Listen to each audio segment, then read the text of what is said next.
NBC News politics reporter Megan Brand joins us now to talk more about the headlines out of Washington. Megan, good morning. I know you were there on the ground for this event. Just walk us through how the whole weather evacuation unfolded and then what we did finally hear from the president when he took the stage.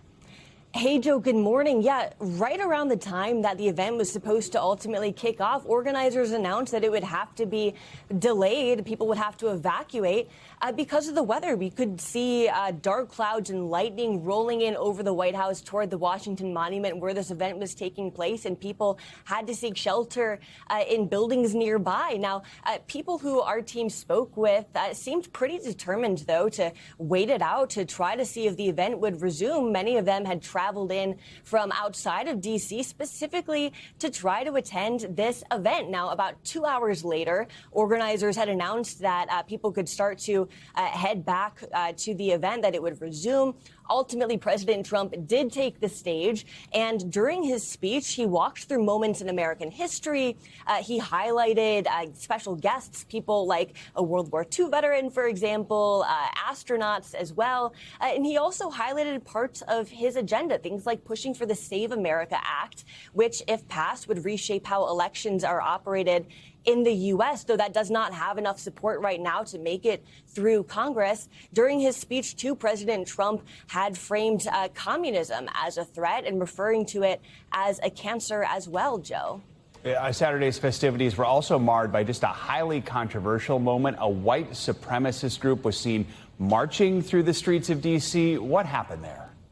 Yeah, that's right. So members of a white supremacist group were spotted marching through D.C., multiple streets, and also standing in front of Union Station, which is a major train station here in D.C., chanting things like "Reclaim America." Some of them had Confederate flags as well. They were also spotted riding the trains, riding the subways in D.C., too. Now, also yesterday, Interior Secretary Doug Burgum was asked on CNN whether he condemned the group and what they stand for, and he had said that what they stand for is nothing that I could possibly agree with, but he also added that free speech is allowed, Joe.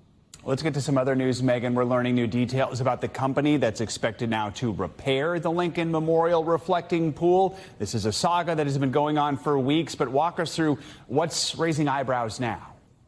Yeah, so Interior Secretary Doug Burgum had also said that the same company that had initially been hired to reline the reflecting pool would also be used for the repairs for the pool. Now, recently we've seen chunks of that American flag blue, that's the name of the color that they used, liner peeling up from the bottom of the pool as well. Now, Burgum had said that they would use the same company because they did a fantastic job, is what he said. Now, the whole process had raised some criticism from critics of the administration who had criticized the fact that the company that had been hired, the company is called Atlantic Industrial Coatings, they'd been hired with a no-bid contract and a price tag that had ultimately reached more than $14 million. And so the fact that it's a no-bid contract had raised some eyebrows from critics of the administration.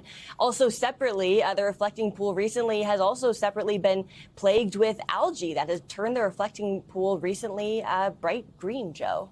Megan, let's look ahead to the midterms now, which are coming quickly. The NAACP has announced its largest ever spending campaign in its history and its midterms.